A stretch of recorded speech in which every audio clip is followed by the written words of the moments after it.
Adam, I meant to tell you at the Metro Mayor's meeting this morning that I like the tie. Thank you. Thank you. Try to bring a little light to the day with the pink. Yeah, same with mine. I know you're like almost twinsies. I think every meeting should intend to start with a match, compliment. just for the record. I feel like I need to say that. I did not mean to match also in like all pink and coral. It's a hope for spring, I guess. I think so. Next time, let's send me a text and I will dress accordingly, I guess. But with that, I have gotten the word that we are being recorded and now streaming on YouTube. We have some people still coming in, but thank you, Andrea, for setting that up. So with that, I'm going to call the Executive Committee meeting of MAPC for Wednesday, February 16th, 2022 to order. Just so everyone's reminded, the Executive Committee is being conducted remotely via Zoom video conference consistent with Governor Baker's Executive Order of March 12th, 2020 and extended. It allows for town council, state boards, and other bodies to continue to hold remote public meetings in this fashion to provide public access to the meeting while limiting the potential abuse of video conferencing technology. Members of the public may view the proceedings now or in syndication at youtube.com/user/MAPC Metro Boston. And with that, I want to welcome everyone again. And with that, I'm going to call the roll.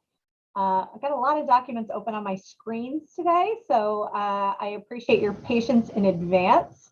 So if everyone could come off mute, I'm going to do roll. And if you join and you miss roll, just type it in the chat. We'll get you present through minutes, and I'll make sure not to miss you on future roll calls. So with that, Sharonda Almeida. Karen Canfield. Here. Adam Chapdelaine. Here. Bob Cohen. Tom Daniel. John DePriest. Here. Yolanda Greaves. Here. Sander Hackman. Mo Handel. Tabor Keeley. Here. Angie Liu. Here. Steve Olenoff. Here. Courtney Rainey. Jenny Raitt. Vandana Rao. Present. Sam Seidel. Here. Steve Silvera. Here. Lauren Shirtliff. Juan Vega. Elaine Vina. Here. And Erin Wortman here. Great. Thank you so much. And thanks for everyone joining us. Next up on the agenda is the report of the treasurer. Treasurer Sam, take it away. Thank you. So we're going straight to the treasurer. We're not doing minutes, I take it. Go straight to the treasurer. Right? Yes, I missed it. Let's do treasurer and then we'll go back to minutes. Okay. There are no minutes, Erin. As I indicated in my transmittal, the minutes were literally eaten by Citrix, we discovered yesterday. And Andrea is in the process of reconfiguring them. So we'll do 2 sets of minutes at the March meeting. Right. Okay, great. And Sam, thank you, Mark. Sam, just hold tight. Steve Yeah. Olenoff, you have a question? Yes, I just wanted to comment on the fact I know Mo Handel used to do this and he's not here, so maybe I'll just fill in for him. But we didn't get the materials until this morning. In fact, I had no indication. Yeah, you know, I'm at this age now where I have enough trouble keeping my schedule straight, and no reminders come in whatsoever on what's going on. And then we get the materials in this morning, which doesn't give us much time to prepare. So, so hopefully everyone will discuss these things a little bit more detail, because some of it I'm just be looking at for the first time. But you know, somehow it just keeps on happening, and we just need to get away from that so that I can feel, you know, that I have time to prepare, other than, you know, while I'm eating breakfast, reading all the material. Not that it's, you know, the MAPC material is indigestible, but I'd probably rather just watch the news, which I know is totally indigestible. So that's all I have to say on that. Thanks. We, well, I don't know. I guess I'll leave the metaphor of the news versus the MAPC documents aside. I think the point is well taken. It's not a new issue. I apologize for it. It's my responsibility. I would note that we're in a tough situation at the moment with Heidi being away and ill. The admin staff is taking over full responsibility for her activities at the moment, and this does slow down the production of documents. There's just no doubt about it. But we need to rise above that and get the materials out to people sooner, regardless of our internal limitations. Even if that means we, do more work at night or whatever other times we do it. So we will strive, Steve, to do a better job in March. And please accept my apologies. Thank you, Mark. Thank you, Steve, for your input as well. So with that, let's get on to the report of the treasurer. Sam? Thank you, President Aaron. Sam Seidel, Treasurer. We've got a few things on the agenda. One is the income statements, November, December of 2021. We'll do those first. Then we're going to do the mid-year budget review, which happens every year right around this time. And then we're going to look at the assessment, and those last, well, I guess all three will be for votes. The first is the income statements for November and December of 2021. And I just say briefly that the numbers look good. We're basically tracking the overhead rate at this point. We're sort of right in the middle of the year, of the fiscal year. And the overhead rates in both months are 117% point X, which is good. It's below our 118%, and it leaves us at a cumulative rate for December 2021 of 116.64%, which is exactly sort of where we want to be. It gives us a little bit of leeway as we go forward from that point into the second half of the fiscal year. The only note that Sheila made to me when she sent these over to me was that November and December are typically holiday months. People take time off during those months, but the direct labor rates were very high, and that she attributes that to the fact that DLTA ends on December 31st. So staff were working very hard, online basically, working very hard to get that work done so that it would be finished by the end of the calendar year, which is the requirement of DLTA.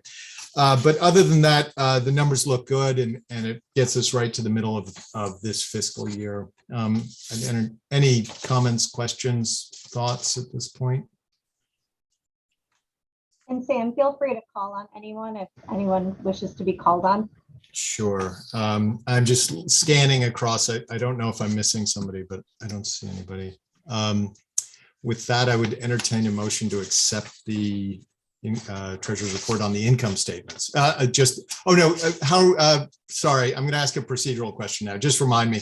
We'll accept these, and then we'll get on to the mid-year budget. So I'd accept a motion to accept the income statements November, December 2021 as reported by the treasurer. So moved. Yolanda Greaves moves. Second. Second, I think that was John DePriest, but I'm not sure. Yes. Okay. With that, President Aaron, can I hand this back to you for a vote, for a roll call? Sure thing. With the motion on the table made by Yolanda Greaves and seconded by John DePriest. If there are any questions, please use the raise hand reaction at this time. Not seeing any, so that's okay. So please come off mute. Roll call is required. Here we go. Sharonda Almeida. Karen Canfield. Aye. Adam Chapdelaine. Yes. Bob Cohen. Tom Daniel. John DePriest. Yes. Okay. So- Sandra Hackman. Mo Handel. Tabor Keeley. Yes. Angie. Here. Steve I mean, Olenoff. I- I- Yeah, Steve Olenoff, yes. Okay. Courtney Rainey. Jenny Raitt. Vandana. Yes. Sam. Yes. Steve Silvera. Yes. Lauren. Oops, yes. Okay, great. Juan. Elaine. Yes. Erin. Yes. Motion passes unanimously. Thank you. Next up under the treasurer is the mid-year budget. Sam? Thank you, President. Mid-year budget. So this is the time. So that's what we're going to do next is mid-year budget review. This is the time of year where per the good budgeting process at MAPC, we, meaning staff, executive team, and the finance committee, go back, look at the budget about halfway through the year just to true it up. And as Sheila would always say to me, and be able to land the plane when we get to June, end of the fiscal year. So that's what we're doing today. Overall, here's some big picture notes. You'll see that the revenue budget is down by basically $800,000. But the net available for internal operating at MAPC is up by $40,000. What does that mean? That means that the pass-through money that typically would come to MAPC but then go right back out the door is slower in arriving than was budgeted, than was thought in May. So that's sort of what that adjustment is all about. But in terms of the health of the agency, it means the agency is doing just fine and is basically right on budget number for what they were expecting. We'll see it when we get a little bit more detailed into the numbers that work, like the digital divide. It, again, is going to show up in out years. It was budgeted for this year, but this mid-year budget actually pushes it to the out years because that program, which personally I think is a very interesting program, has been slower to get up and running than was maybe hoped for or thought would happen. So that those numbers are pushed out. And then you'll see when we get to the expense budget that admin salaries and related expenses are down. That's because of open positions in the agency, and we'll just review that quickly when we get to that part of it. Those are really the big picture takeaways, but why don't we dig into the numbers a little bit more? Could I have a question? Yeah, sorry, Steve. You sent us three things. Which one are we talking about? You sent us a summary, revenue, and overhead. Where Right. are we So now? good point. Good question. So I was just doing an overall review. The first thing we're going to look at is revenue, which is basically the spreadsheet with lots of little lines on them, lots of information in. So revenue budget is the first thing we'll look at. Well, you were just talking about stuff. What were you talking about, the summary budget or the? Yes, I'm sorry. That I was summarizing some of my big picture takeaways from it. That's represented in the summary budget. We'll hit on all those points, and I won't go into too much detail, but we're going to start giving you a little more detail on the revenue budget first is the goal, Okay. and that's what we'll do right now. As Tabor Keeley, a former treasurer, always points out, these are 4 pages of projects and activity happening. In the olden days, this might be a page. So again, big picture for MAPC, it's good news. Let's look at some specifics within the revenue budget. This is money coming into the agency. The digital divide, which is about 10 down under local technical assistance on page 1, you'll see that 300,000 roughly is reduced and pushed to the out years. That's what I was just referring to. That's digital divide work that MAPC will be doing, but it won't be happening in this budget year. So that's an expectation there that work will happen, but it won't happen before June. Sam, would you mind if I made a brief comment on that? No, please. Yeah, Thank you. Please do. Because the digital work is an increasingly important part of our work. It has always been our effort to work with municipalities on improving their IT circumstances and developing applications that are suitable for individual municipalities to use. We are now continuing to do that work, but focusing somewhat more on bridging the digital divide within communities, particularly lower income communities, but also lower income areas in wealthier communities. We right now have 3 main digital divide projects going on, funded by a variety of sources and in a variety of communities around the region. 2 of those have moved forward pretty much exactly on schedule. It's actually only 1 of those 3 that has been delayed, and where we're not losing the money, but we're moving it to fiscal 23. So most of our digital divide work is moving along just fine. There's 1 big project where some of that money had to be pushed ahead. And also there's another project where even though it's moving in a timely manner, a lot of the pass-through expense is for actual equipment. And that equipment is going to be purchased at the end of the project, not at the beginning of the project. So that's just a little bit of an explanation of what's going on in that important area of work. And I'll just use that point to make the point that as I've learned more and more about the budget, you see under each of these numbers is just a huge amount of fascinating information. But I'm going to push us ahead to page 2 and just point to clean energy. Yes, Steve. Yeah, so could you, what are these, I can't, how time, and what's coming and what's going? Is this revenue coming in from these projects? For instance, first one is Ashland something or other. Is that money that's Ashland paying, or is that money that's working on this project and maybe coming from some other grant or something? What You is want this me to answer that, exactly? Yeah, Sam, or do you want to take it?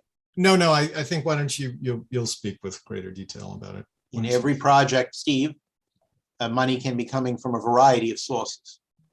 It can be our own internal DLTA or PMTA money, which we are programming for that project and which pays our staff. It can be coming from an individual municipality. It can be coming from a state agency, or it can be coming from a federal source of money. We count revenue when we bill it. It doesn't matter to us whether it's sitting in the bank or not. We count it when we bill it. So this is all the money that we will be counting as billed prior to the end of the fiscal year, detailed for every one of the hundreds of projects that we are working on in order to add up to our final totals. So when we look at this, we don't know, we know how much money is being spent on each project, looking at these numbers. We don't know where that money is coming from, looking at this sheet right here. Let me add a clarification point, if I may. Sure. Each one of these is the individual funding source.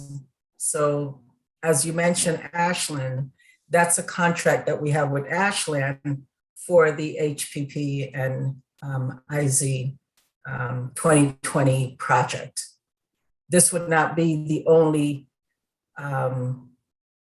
money going towards that project, but this particular line item is the money from Ashland. So the project itself it probably, in many cases, is larger than the number you see there. Exactly. Okay.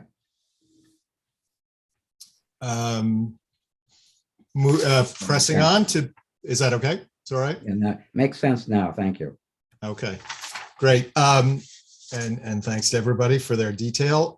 Just looking at clean energy on page 2, you'll see that category of projects. That number is up significantly. I'm just bringing your attention to that.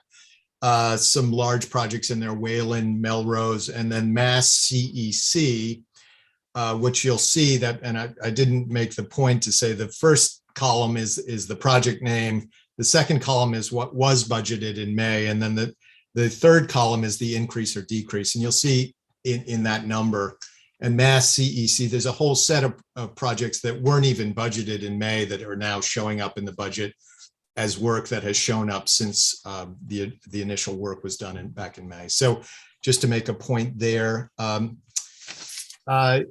pushing on to another category of projects, public health, you'll see that number is increased broadly across the category by a significant amount.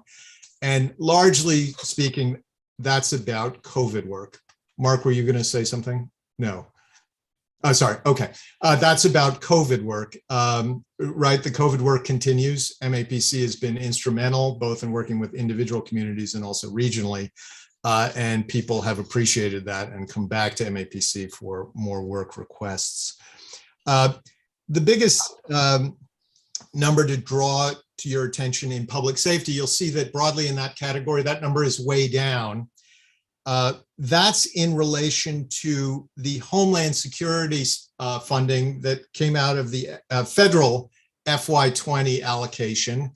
And the reason for that is just supply chain delays, that actually some of the bigger ticket items that were going to be, I assume, purchased with that money just have not been available to do. My own sense is also the MAPC staff has really been pressed and in terms of their staffing abilities to get this work done, and that's been a challenge. But I know they're aware of that and they're working on that. So that's where that number comes from. And then finally, I'll go to transportation.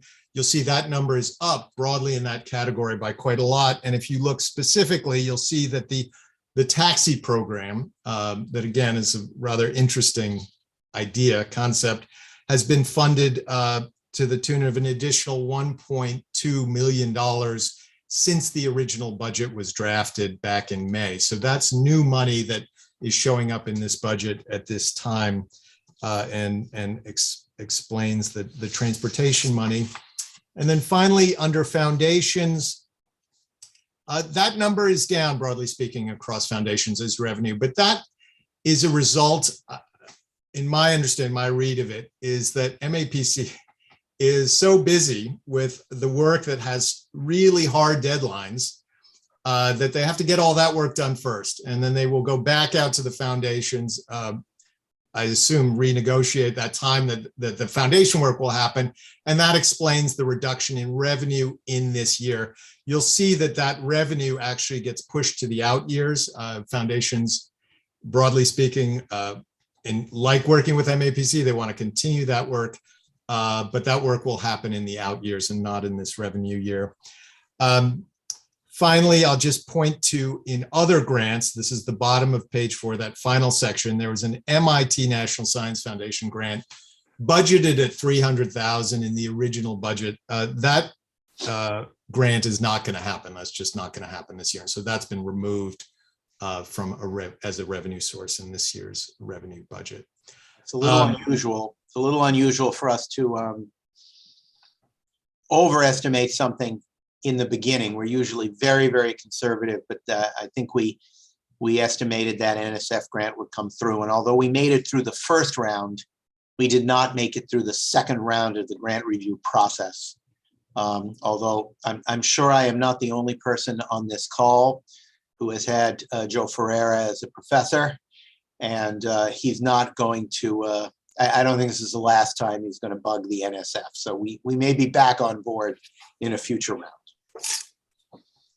But that pretty much, that covers the revenue side of the budget, money coming in, and the total of the adjustments for the mid-year is reducing that by $817,000. But as I was saying in the beginning, that's pass-through money. That's not money that's impacting the working portion of MAPC. That was money that was coming in and then was going to go right back out the door. There may be questions or comments at this point on the revenue budget. If not, let's go to the expense budget. That's the other side of the equation. And you have that, sorry, as a single sheet listed as expense budget. And on the expense side, so this is the mid-year true up, sort of making these numbers more accurate for the second half of the year. You'll see that at the very top under personnel, admin salaries, direct staff, indirect labor are down by $240,000. That is because of open positions still at MAPC. Those are positions that have not yet been filled, and so that money will not be expended, including the salaries and the indirect expenses there. You'll also see just below that, admin temporary help. That's temp help. And that number is up. And the reason that number is up is because of staffing shortages. Of course, Heidi is not available around to do that. So there's temp help there, and there's other positions where temp help is needed. If we go down, you'll see travel expenses are down by 25,000 roughly. People aren't traveling, and T-passes, people aren't in the office as much either. So that expense is down. And then as we go into operational services, you'll see facilities and rent escalations, maintenance. Those are up. Those happen regardless of whether there's a full staff in the office or not. Those expenses have gone up, and that's to cover that. Information technology is up. Our online world requires expenses there, and the true up number is adding 50,000 there.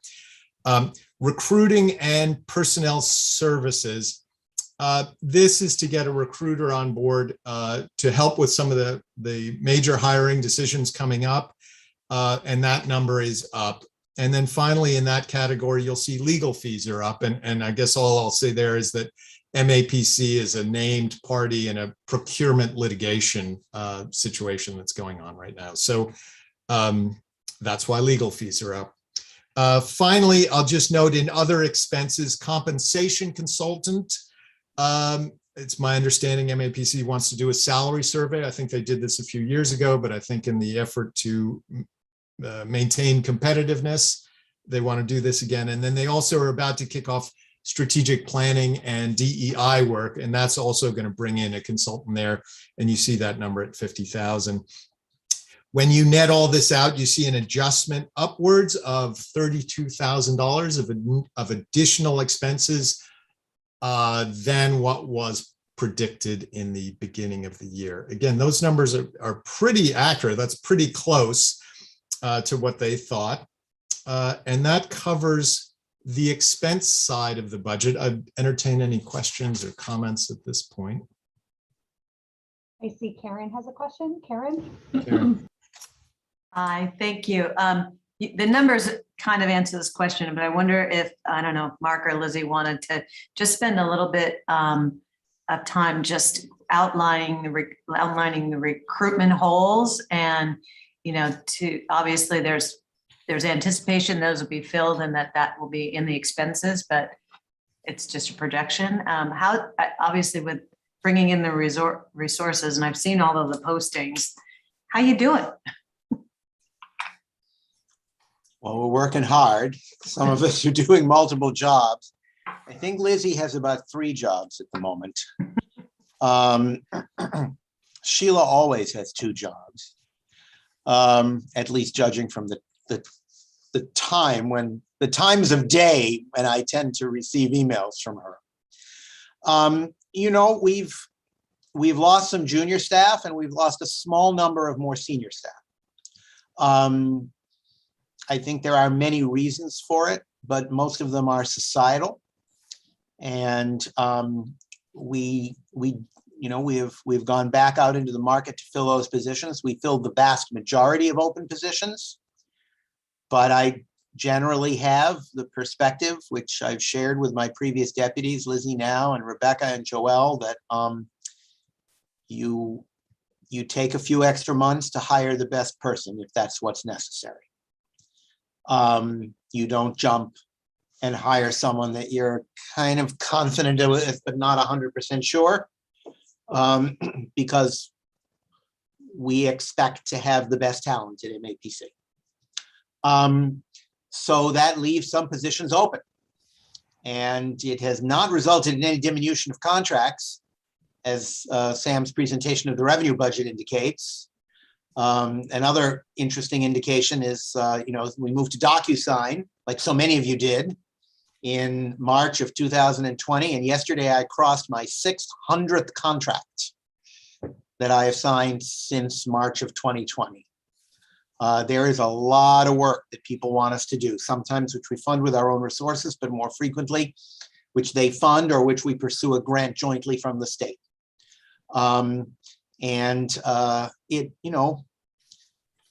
We are particularly careful, I think, with the senior hires.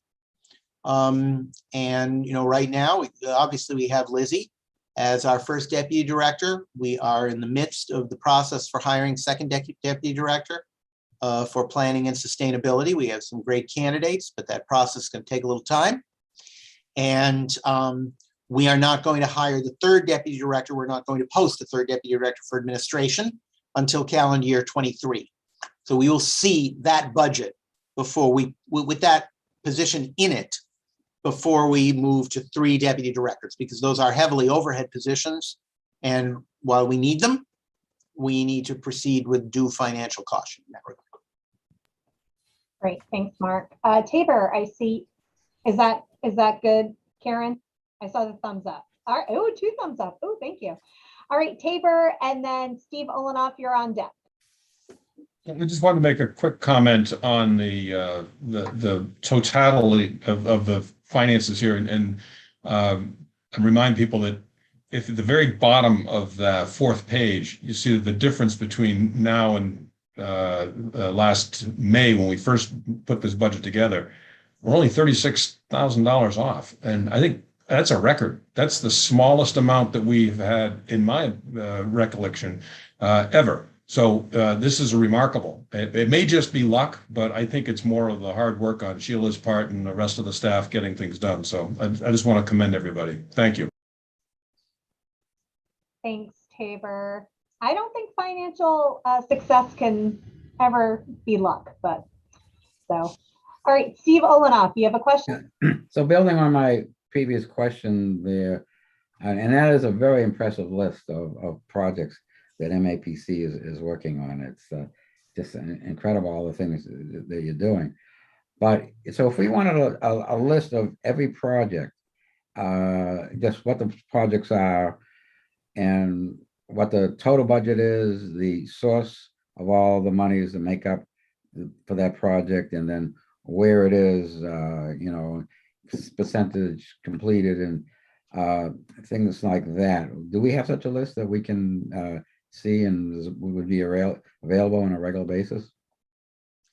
Well, I think it's our ongoing project list, which I can never remember the name of the software that manages it. It will not, I don't think it will say percentage completed, Steve, unlike the projects you're used to at the MPO. Mm-hmm. But Lizzie, can I lean on you a little for that information? I don't think Amanda or Ben are on the call.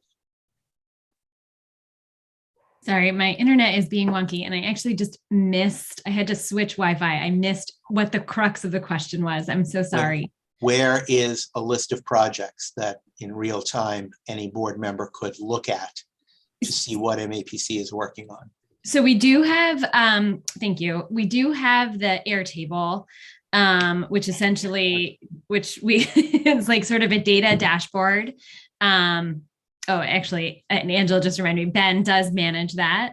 And then we do like an internal inventory of all the projects, and that's what ends up getting published out. Throughout, we do an internal inventory through our like content management system, and that's what gets published out on the Airtable data dashboard. And that's called, I call it the project inventory, which Ben Faust does once a year and which I always present to the executive committee on. So when he does that, we will have another presentation on it. So is it available just once a year to get something accurate on that, or any other time? Is it really available online in a functional way, Lizzie? I'm not 100% sure. I'm actually looking at Eric to see if he feels like it is online in a functional way, or if it's kind of data complicated. It's data complicated, but like most software, you can export reports. So we can export a report that shows all the current active projects. And Ben actually, over the last month, has been working with managers and directors on getting updates to that. So I think actually by next month, we should have like the updated version available. We could do that in March or April at the latest. Steve, you could probably go online and play around with it, but I think it's a little wonky. Yeah. And I'm not sure I would hoping advise for- you to do yeah. that. I was hoping for just go here and there's a report and it's the latest report and maybe it's updated every quarter or something like that. Would that be a good thing to do? It would be a good thing. I'm not sure we have the capacity for it right at the moment. Okay, so. But the good news is in March or April, we will come to the executive committee with a full report. And that will be pretty good for several months, I would say. Okay, so see, I think we should plain just have that on a regular basis. I don't care how often it is, but something that we can easily get at and look at. And for instance, if I have a project in my town and I might want to look at it, where I go and see it and things like that, or my neighboring town or whatever. I think that would be very helpful. Thank you. Thank you. Any other questions at this time? I move Okay, to so- accept the reports.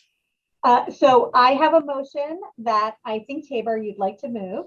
And it would be I'm looking for a motion to approve the FY22 mid-year budget adjustment as presented and to recommend that this budget be presented to the Winter Council meeting for approval on Wednesday, March 2nd, 2022.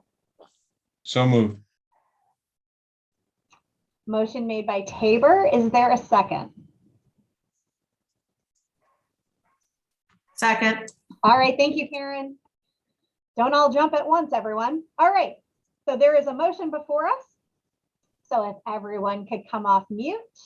Aaron, can I just add a piece of information just because I'm Sure. always so thorough? The Finance Committee met on February 10th and they reported this out favorably. So I just want to include that in the record. Thank you. That is typically my question. How does the Finance Committee feel about this presentation? So thank you for that. And thank you to the Finance Committee for meeting on this and probably having a lively discussion as well. All right, so everyone off mute. For the motion before us, here we go. Sharonda. Aye. Karen. Aye. Adam. Yes. Bob Cohen. Tom Daniel. John DePriest. Yes. Yolanda. I believe Sandra. Mo. Tabor. Yes. Mo is yes. Okay. Mo is yes. If I've moved on, just pop it in the chat and I'll make sure you're counted. Okay, All right. sorry. Steve Olenoff, Aye. Courtney Rainey, Jenny Raitt, Vandana, Sam, Yes. Steve, Yes. Lauren, Juan, Elaine, Yes. Erin, yes. Sorry, Including, can I, oh, go ahead. I'm sorry, I was Vandana. having some issues here. Yes, for me as well. I was trying You're to. a yes or an abstain? I'm a yes. Okay, great. Thank you so much. All right, and with that, including the yeses in the chat, because I was kind of moving a little quick here.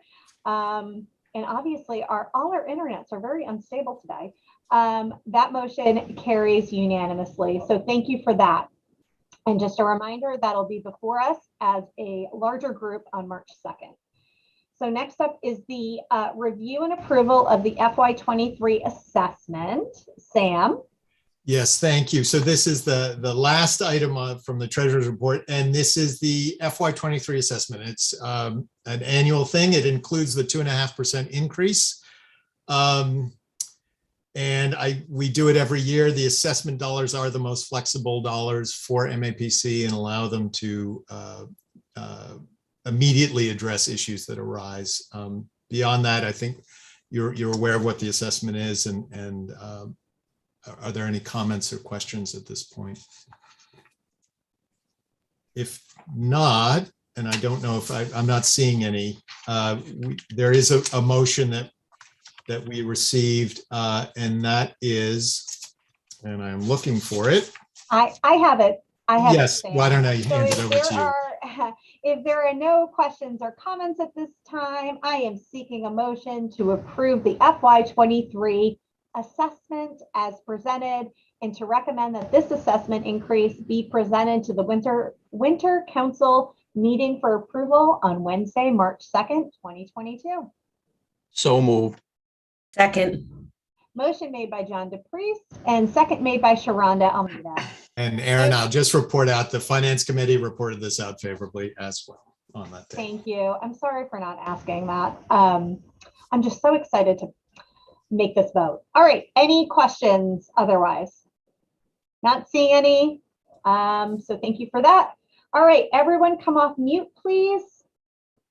I'm getting my attendance list out. Oh, I'm sorry. Yes, Mark, thank you. Just one quick second. Tom Daniel from Salem could not be present today, but he sent a comment on the assessment. He just wanted to let us know that he's unable to attend today's executive committee meeting, but he wanted to let us know that he supports the 2.5% increase in the assessment. Please let the executive committee know that I'm in support of the increase. Thank you, Tom. From Tom. Not sure if anyone has any other comments or questions, but thank you, Mark, for reminding me of that as we receive something in writing from him. Yes, Steve Olenoff. Hey, as I look through here, I noticed some of the populations increase, some decrease. Now, is any of this, is this population based upon the census results that came in, or, and so how does this vary, and why are those numbers some up, down, some down? I mean, my town. Some are up and some are down because some have gone up and some have gone down. Yeah. I can't believe that population in my town went down, so that's why I'm asking. It's true with a lot of communities currently. They are the numbers that DOR has decided to use, because this is all a DOR generated list. I don't know if Sheila is aware. I'm not 100% sure whether they use census numbers at this point in time, or whether those census numbers had not been quickly enough reported to be incorporated into this data. But we do not generate these numbers for DOR. It's the numbers that they use. Sheila will correct me if I'm wrong on any of this. These are census numbers from DOR from 2020. Good, thank you. Sounds like your town is just going to have to pay a little less this upcoming year. Any other questions on the motion before us? I'm not seeing any hands up, any other hands up, so please, everyone come off mute. Roll call is required for this. There we go. Sharonda. Aye. Karen. Yep. Adam. Yes.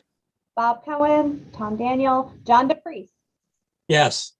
Yolanda, Sandra. Aye. Mo. I think you're on mute, Mo. Aye. Okay, sounds good. Thank you. Tabor. Yeah. Yes. Angie? Okay. Sorry. I think it's my internet this time. Okay. Angie. Aye. Steve Olenoff. Aye. Courtney. Jenny. Vandana. Aye. Sam. Yes. Steve Silvera. Yes. Lauren. Juan. Elaine. Yes. And Erin. Yes. Thank you so much. The motion passes unanimously. Thank you so much all on that. Thank you to Sam. Thank you to the Finance Committee. Thank you to Sheila and all those who worked toward this. I share Tabor's comments from earlier. It's so impressive and really organized so well, so easy to kind of approach and understand. So thank you so much for all your work on that. I really appreciate it. And I know that others share that sentiment. So thank you. Okay. Next up is the report of the Executive Director, Mark.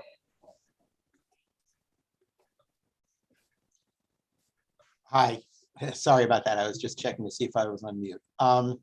So I actually believe, although I don't have the agenda on the screen in front of me, that this was scheduled to be 12 to 12:20. So I don't think I'm going to give the exact report that I expected to give. What I would like to do instead is to focus on a couple of personnel issues and also to give a COVID update in regard to the office, if that's okay with you, Erin. Next, in March, there'll be a regular written report, which Steve can read over breakfast, hopefully 3 days before the executive committee meeting. That will be my goal. Today, I think I'm just going to focus on a couple of, well, they're not unimportant, but more carefully selected items. The first is, as I said earlier, we have, I guess probably the same amount of churn among junior staff that most agencies do. It's not uncommon for a junior staff person to say 2, 3, 4 years at MAPC. And, then there's a change, and they go on to become a member of the fabulous MAPC Alumni Association. With great frequency these days, they go work for Michelle. And they, in some cases, they move to other parts of the country, often post-pandemic, to join family. That's a pretty common theme these days. We don't tend to have that many changes among senior staff, but we do have a few that I want to mention. And the most important that I want to mention today is our fabulous finance director, Sheila Winter Downer, who is on the screen and, sort of cringing up her face because she didn't expect me to do this today, but I'm going to do it anyway. Sheila has been at MAPC for 13 years. She started as our deputy controller, I think was the title, when Harry Taylor was here. And when Harry retired, she became our finance director, and she has filled that position admirably over that period of time. I'm trying to guess about how long that is, Sheila. I feel like saying 6 years. Is that about right? Yeah. And I just can't say enough about Sheila's honesty, straightforwardness, her hard work, her commitment to perfection, and her focus on making sure that the finances of the agency serve the agency's mission and help us all to advance that mission. As you know, my philosophy at MAPC is to budget conservatively and to shepherd the numbers of the agency carefully. That's one of the reasons that, unlike most organizations, we do 2 full budget processes every year. But doing that careful work is what enables us to grow and to advance and to pay the staff adequately. And we've been increasing our pay to staff recently to adjust to the market and to provide people with appropriate reward for all the incredible work they've done over the course of the pandemic in the last 2 years. And Sheila is really where all of that starts. She has decided to take another step in her journey. I don't really know if it's a retirement, and I'm not 100% sure if she knows, but she will be with us until sometime in the spring. And we have already begun the search for another finance director, which will not be easy to do. We will post that job after I want to first inform the executive committee. I'll be informing the staff later today. We are ready. Angela Howard and I think Angela's on the screen. I know she's across the hall from me.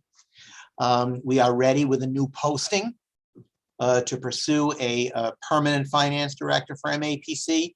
We are also in the process, I think pretty far along, in developing an interim management plan to help make sure that we transfer all of Sheila's knowledge and that we can operate the agency effectively, even if there is a period of time between her departure and the beginning of a new permanent director. Almost everything we accomplish at MAPC and in our region depends upon the strong finances of the agency and the leadership that Sheila has provided to her entire team. It's a pretty lean team, but it's a great team. And I just wanted to take this opportunity to thank Sheila publicly, and I hope you'll join me in thanking her.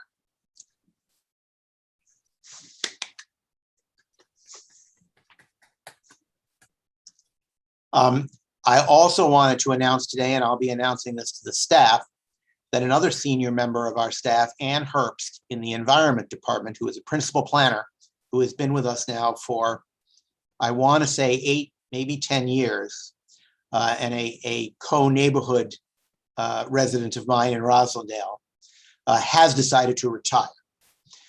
She has been very generous in giving us notice that this will happen at the end of the fiscal year. Martin is already working with Angela Howard. We have multiple Angelas now, so I always have to say the last name. With Angela Howard on a job description for Ann's replacement, but thankfully we have her for another 4.5 months. I know that many of you have worked with Ann on water issues, on climate issues, on environment issues of many kinds. She is a gem at Mapc and one of the nicest, most wonderful people you could ever meet.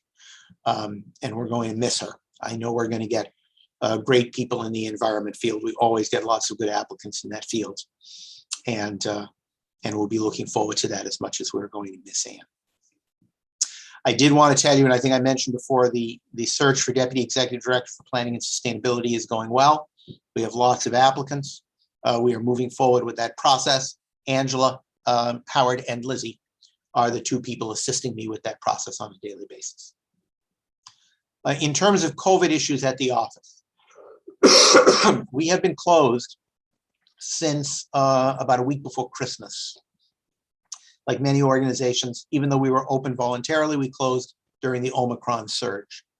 I'm in the office now. There are a few of us who come in every now and then, but for the most part, nobody's here. We are looking forward to reopening the office again on a voluntary basis, which is the status we call partially open, on the 22nd of February, immediately after the holiday. Barry Keppert, our public health director, puts together metrics that we have been following every Friday. If the metrics look bad on Friday, I could change my mind about that. But at the moment, and with our fingers crossed and a prayer, we are hoping that things will continue in the right direction and that we'll be able to open on a voluntary basis on Tuesday. That will hopefully return us to a situation where about 10, sometimes 15% of the staff are in the office. We are also working on the much more challenging task of reopening to the status we call fully reopened. And that status will require staff to be in the office a minimum of 2 days per week. Those that are there 3 days a week will have their own space. Those that are there 2 days a week will have to, I hate the word, but I don't know what the better word is, they will have to hotel, which means they will be assigned when they come into their own individual space. Returning to the office is a difficult, challenging task. It involves a lot of activities, planning, space-related issues, supply-related issues, ongoing COVID protection issues. Angela and her team, public health, Lizzie in her capacity as deputy director, Mark Rassicott, who's also on the executive team, and the entire operations staff, 2 people, are working very hard on these issues so that we will be ready for a full reopening. We will be working in a hybrid stance for the foreseeable future, perhaps forever, with people spending some time working remotely, which is usually from home, and some time in the office. But people will be in the office at that point in time, at least 2 days a week on average. And I think it will be a much more lively place, and we will benefit not only professionally, but also, frankly, psychologically, from being in each other's company and from the random interactions that often produce improvements in project work and policy ideas. And I think most staff are looking forward to it. We have a few that are, probably not looking forward to it, but and there may be a few exemptions based on, medical reasons or other things. We know small children aren't vaccinated. We know a couple of folks have parents that are, older than 100, and, a whole variety of things. So we'll take those into account. But I'll be honest, I want people back in the office. And I think that is appropriate. We always say back in the office, we never say back to work, because people have been working. They have been working harder than ever and accomplishing more than ever. But that is, in my opinion, not a reason to stay away from the office, because there are advantages to working together personally in a space that I think are not duplicated on the screen. And I'm not going to get into those in great depth, but that is a pretty clear perspective by management at MAPC, which I want to be clear about. We have had a vaccination requirement in MAPC now for several months. I am pleased to say that even though I'm not technically allowed to report exactly what our rate is, let me say the only rate I can't report is when it's 100%. So I am not reporting what the rate is. And we are now going to also add what is in effect a booster requirement, although it is really called an up-to-date vaccination requirement by the CDC. And we will be, with CTPS, jointly informing all of our staff that we are adding that requirement as well. I want to do that well in advance of the full reopening, because I want people to have the comfort and security that comes from knowing the vast majority, if not 100%, of the other people in the office are going to be vaccinated and boosted. So with that, I'm going to close my ED report just on those items, even though I could have spent a long time talking about projects and policy work. Glad to answer any questions, Aaron. Thank you, Mark. Does anyone have any questions? Yes, John DePriest. Mark, how does that affect our board meetings? Well, right now, John, the landlord, not us, the landlord has the perspective that no one who doesn't work here as an employee of a renter can come into the building, except of course for deliveries and cleaning and things like that. My guess is that not, let's say we reopen fully a month after we reopen voluntarily. I'm not committing to that date, but let's just ballpark the 21st of March. My guess is that perspective on the part of the landlord will not have changed by then, but it may change a month or two after that. And at that point, we can consider having some of our meetings, not only governance meetings, but other meetings with other people in the building. I should note parenthetically that I also expect the indoor masking in common spaces requirement to stay in effect for a considerable period of time. Perhaps not forever, but I'm not looking to change that at any point in the near future. I can't change it right now because there is an indoor mask requirement in Boston. I don't know when Mayor Wu is going to change that. And I think the governor is, well, the governor has never had that requirement anyway. We are, we're looking forward to the day when that will happen in the building, but it's not going to be right away. That said, we had in the fall been holding officers meetings at Stoneham Town Hall, which is a lovely place to visit. We will probably go back to doing that in the spring. And I would love to get an executive committee in person, maybe even outdoors, who knows, at some time as the weather begins to warm up. And Eric Hove and his team are working on a Metro Common launch event, which will be an open air, in-person public event. I don't know if he's chosen the location yet, but I know which one he had in mind. Not yet, okay. And that is in early May. So we are going to dip our toe into the water of getting back together in person, but it will probably be gradual, John. Okay, thank you. Great. Any other questions? Okay. So with that, we're going to keep it moving. We're a little behind, but that's a-okay. Next up is the report of the Legislative Committee. So I'm going to call on Legislative Chair Keith. Thanks very much. Reporting to you from Nantucket today, where it's a lot warmer than it is there. The Legislative Committee met last Wednesday. We've been meeting monthly now. There's been a lot going on. I think this is our first executive committee meeting since the February 2nd deadline has come and gone for legislative committees to report out favorably on bills or the bills die.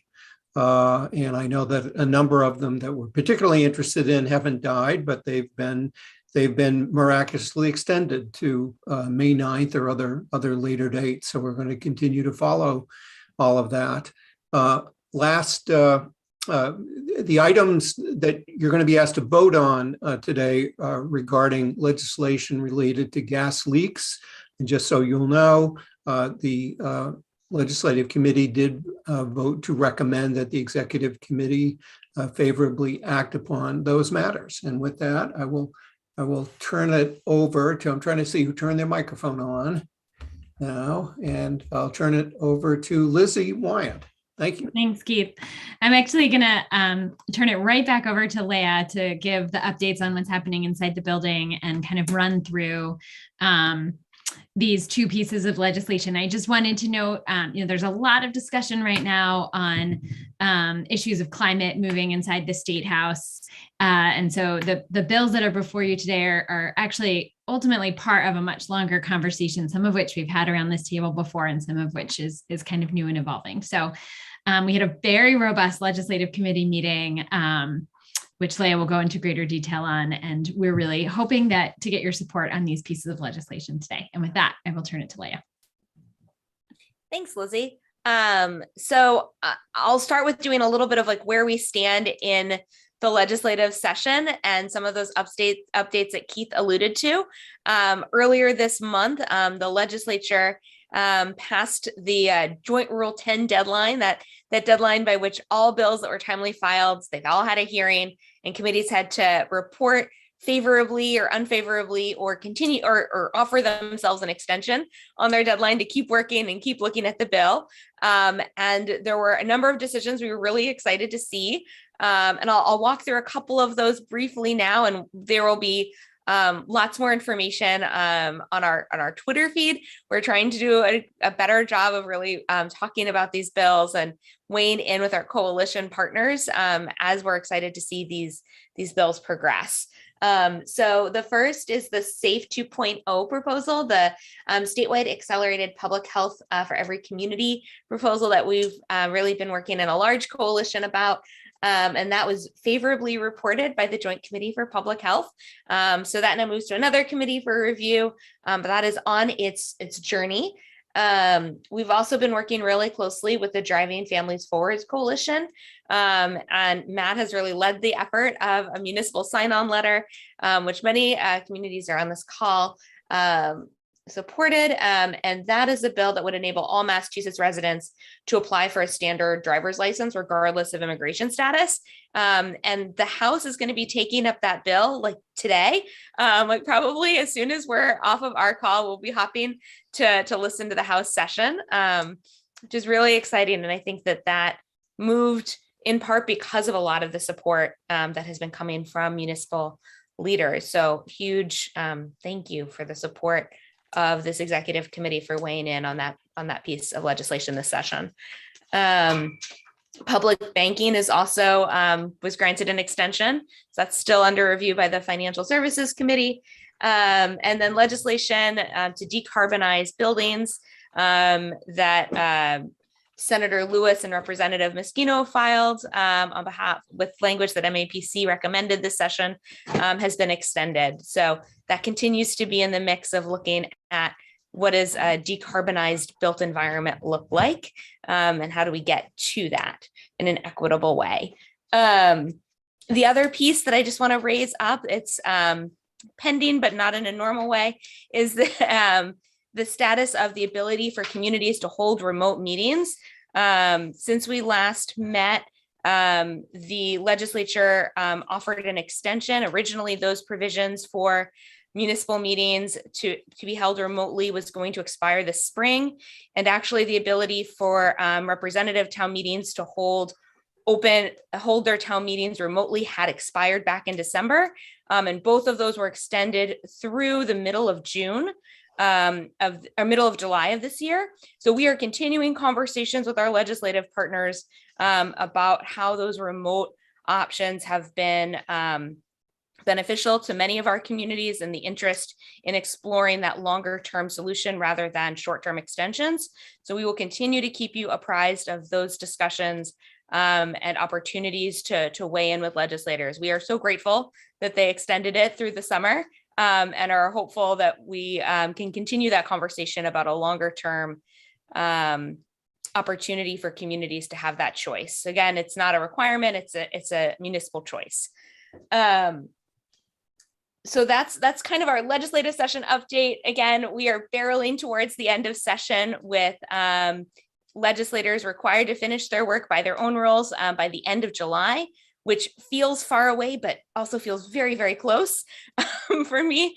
And we will also be, at this point in time, really kicking up in gear our budget advocacy.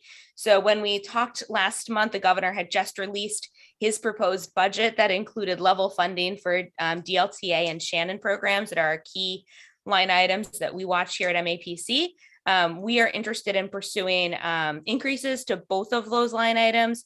So DLTA, we're seeking an increase to 3.5 million. And for Shannon, we're seeking an increase to $13 million. So those efforts are underway with conversations with legislators in the House that are going to be taking up that budget first. And already this week, there's oversight hearings by the Joint Ways and Means committees to hear from these different agencies. And we're working really closely with our sponsors to listen in for different issues and to raise up some of the things that we've been hearing from communities about top concerns and priorities as we move into this final fiscal year of the Baker administration. That's a very quick update on budget. I'm glad to talk a lot more, but I really want to make sure we've got time for this discussion of the two bills.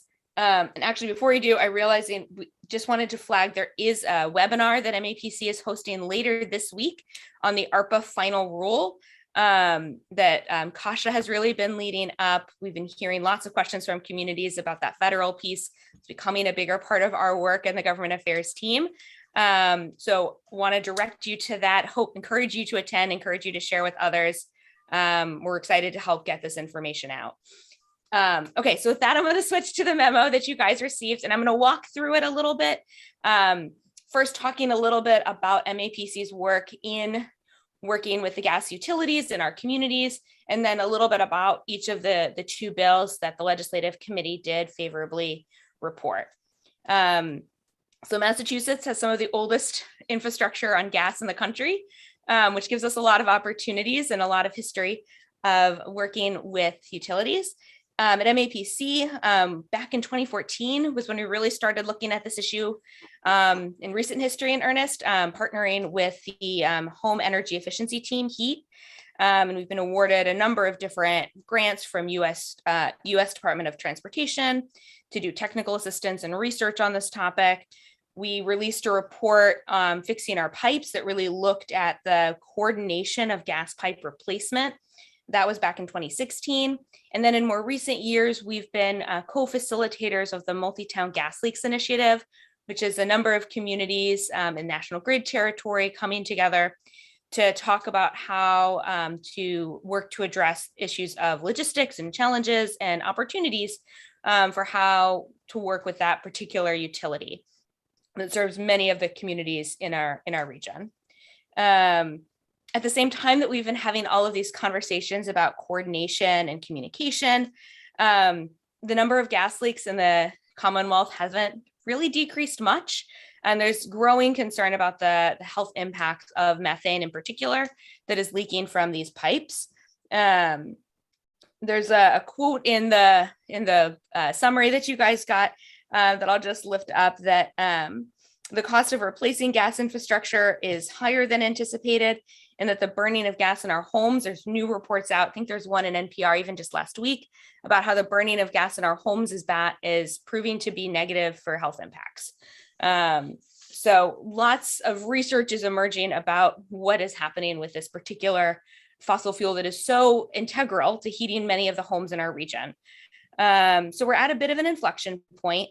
Utilities, it's a highly regulated industry, different from so many in the Commonwealth, are starting to ask for permission to conduct pilots to look at the potential for geothermal heat and other ways to begin to transition their business model to providing services other than just natural gas, and looking at other clean energy opportunities for their business model. So we have growing challenges with municipalities, interest from utilities to pivot a little bit, and a real strong state mandate from the climate bill that was signed just under a year ago, for getting to net zero emissions by 2050 and reducing our emissions by 50% by 2030, which is coming up quite quickly.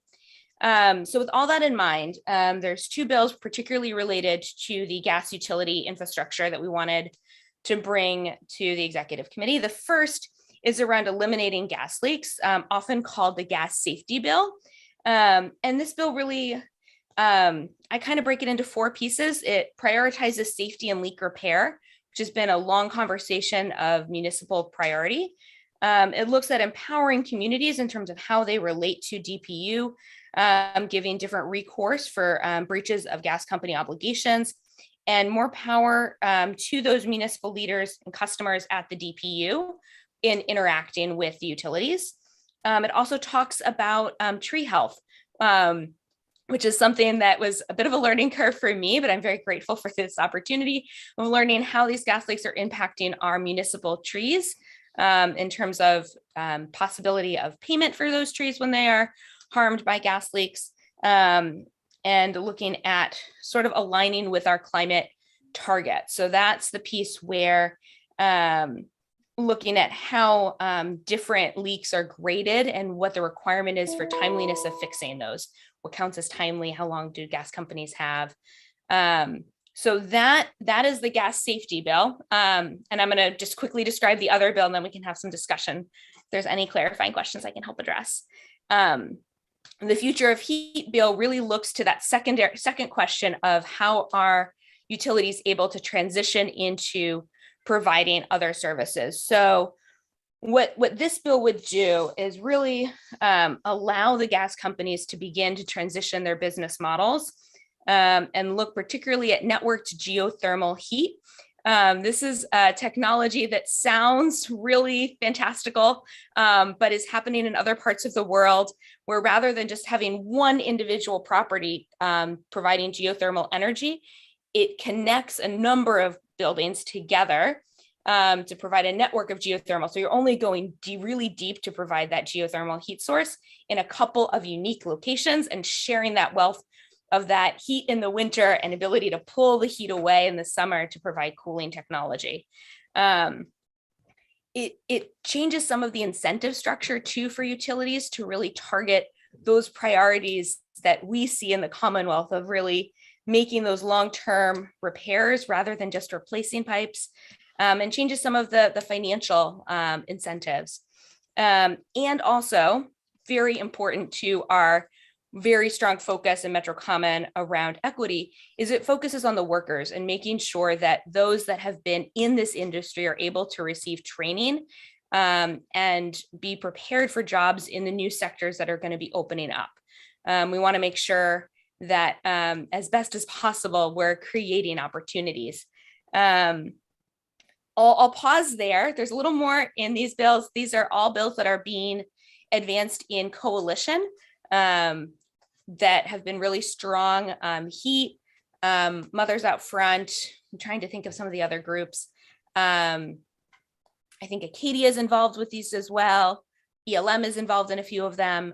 So there's lots of other groups that have been deeply engaged in this work as well, but not a municipal voice really strongly at the table to be able to weigh in and talk about what the impacts would be on cities and towns and be part of those conversations to make sure that it's not just our ratepayers, but it's really our municipalities, because all of these pipes go right under our roads.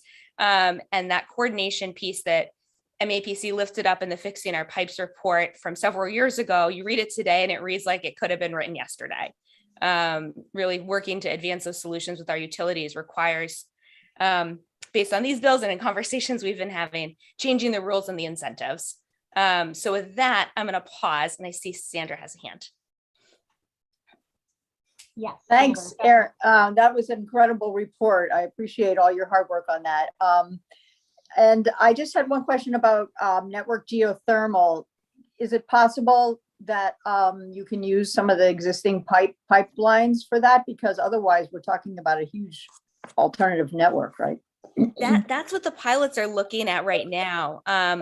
Both Eversource and National Grid just in the past couple months got approved for pilots that are going to look at what those opportunities might be. So that's very much part of the question, Sandra, is like, how can we make sure that the infrastructure in the ground isn't a lost cause in terms of cost for our ratepayers, especially.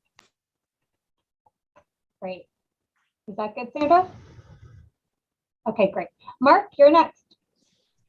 Let Steve go. I just want to do the wrap up before we vote here. Oh, okay. Steve Olenoff. Yeah, on this, the neighborhood geothermal, that's been in the news lately. We read about, you told us about it at this meeting, and there's a big article in the Globe about the people who had come up with this idea and how it would be. And it sounds like a very good thing to do, because you can do it in pieces and different sizes and ultimately connect them all together. I don't think you'll be able to use the same pipes for a lot of different reasons. One of them simply being that if you want to convert a neighborhood that's on gas, how do you do that? Because you can't shut them down for a period of time to convert over. But nevertheless, I think it's a good thing, even if you have to put in new pipelines next to the old one. It sounds like a great idea, and so I just wanted to point that out and urge everyone to support this. Thanks, Steve. Great. Any other questions before I call on Mark for the wrap up? Go ahead, Mark.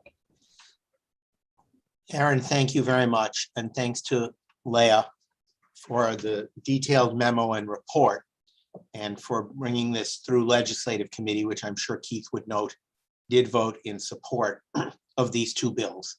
I'm particularly strongly supportive of our taking a position on these two bills. I can recall, even when I was in the House many moons ago, the debates, disputes, and inequity between municipal government and public utilities. And the area of gas leaks is just one other area in which that is accentuated. These are an important series of issues. We need to get this situation under control. These are well-drafted bills. They're very sensible. They can be implemented, but they're far-reaching.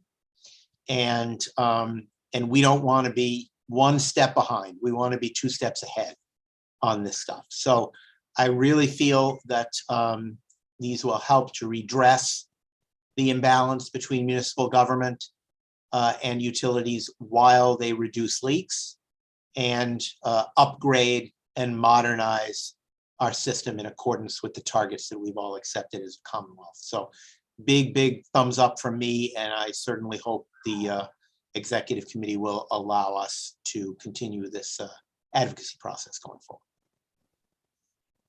Great, thanks, Mark. And with that, I'm going to just call on Keith really quick to report out. Let's do gas leaks first. How did the legislative committee, what did the legislative committee recommend?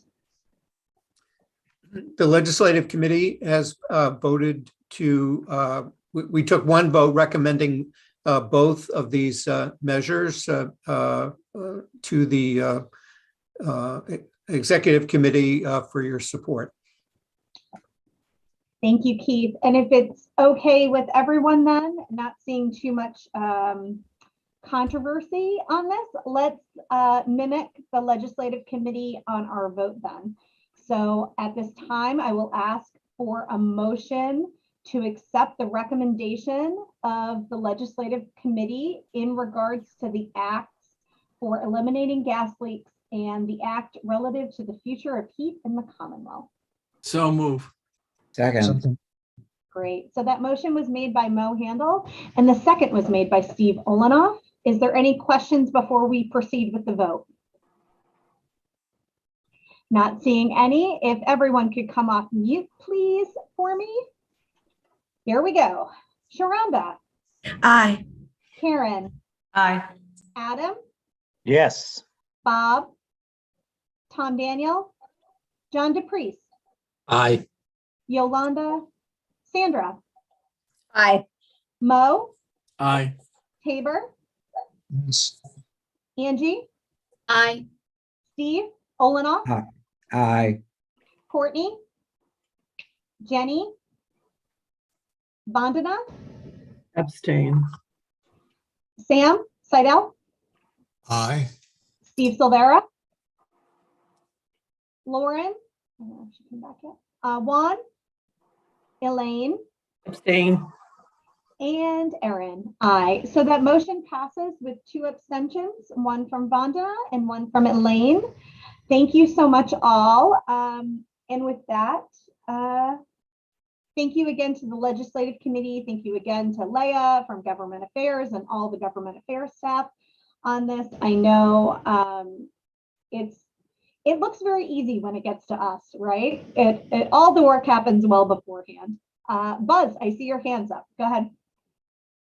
Well, thank you. I just wanted to note this has been a full meeting as a meeting, and sometimes Mark actually gets to go through his report. And sometimes some of us may not actually read the whole report because we're waiting for those. I have to say I had the occasion to do so, and it's 26 pages that's just full of really amazing stuff that's going on. So although we might have been intimidated by that 4-page list of projects that we talked about at the budget, I strongly encourage people to read this executive report because it's really just overwhelming. And I congratulate Mark and the staff for getting it done. Thank you, Madam Chairman. Thanks, Buzz. And perhaps that's our lunchtime reading, right? Opposed to the breakfast reading that we talked about earlier. Well, great, thank you. We love starting and kind of closing out the meeting with some compliments. That's always a nice way to kind of go through the day. But next up on the agenda is the date of the next executive committee meeting, which is March 23rd. Is that right? Let me look. Yes, everyone. Yes, it is. Yes. Perfect. A little later than usual, I think, this time. That is a-okay with me. I look forward to being with everyone on March 23rd, but before then, we are actually together at the Winter Council meeting, which we've talked a lot about today, and we've taken a lot of action to recommend business for, but please make sure you are there Wednesday, March 2nd at 9 o'clock. We're starting at 9. So please make sure you are present for that. And Mark, I don't know if you want to say a couple quick words about the Winter Council meeting. Buzz, is your hand still up because you have a question? Or okay. I'm going to call on Lizzie. Beforehand. I'm going to ask Lizzie to talk a little bit about the Winter Council.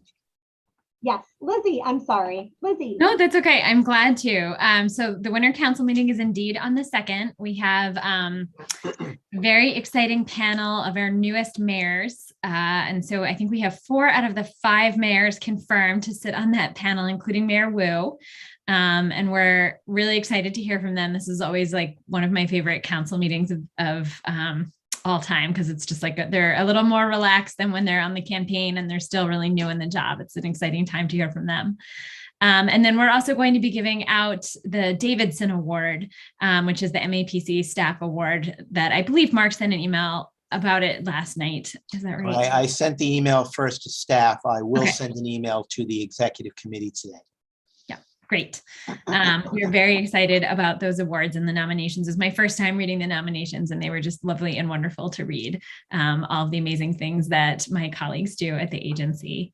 And then in addition to the other orders of business that we'll be taking up that you took votes on today, we are going to be having a caucus for the city members of our council, because we have to elect 2 individuals to executive committee from our city caucus to fill the vacancies that were left by Mayor Curtatone and Mayor Spicer. Those are temporary vacancies, and we will do our full elections at our annual council meeting in May. But we do have to have, so that one additional order of business that does not affect everyone is our executive committee caucus.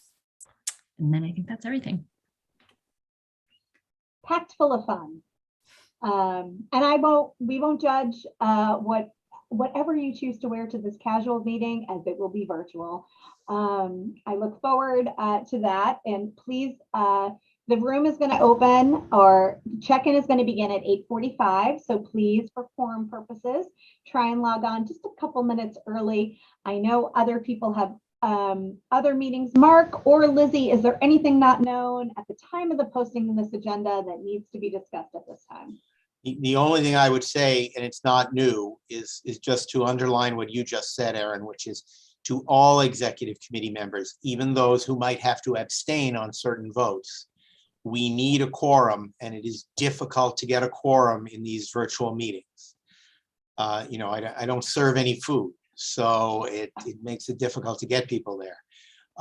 And, you know, we must pass the budget. We must pass the assessment. There are probably a few other votes. So please, please, please be present for the meeting on the 2nd. We do not want to have a repeat of the situation in November where we had to have a special meeting, although that was really because of the snowstorm and people losing electricity. Hopefully that won't be the case on the 2nd of March. Yes, everyone on executive committee attend and bring 4 delegates with you. No problems. Great. All right. And with that, if there is no other business, and we went through, holy moly, a lot on our agenda, and I appreciate you all for being present, those who are still in the meeting or those who had to run off, no big deal. With that, I'd love to entertain a motion to adjourn. So moved at 1 p.m. President Aaron, nothing nice better, job. right? Second. Motion made by Sam, second made by Mo.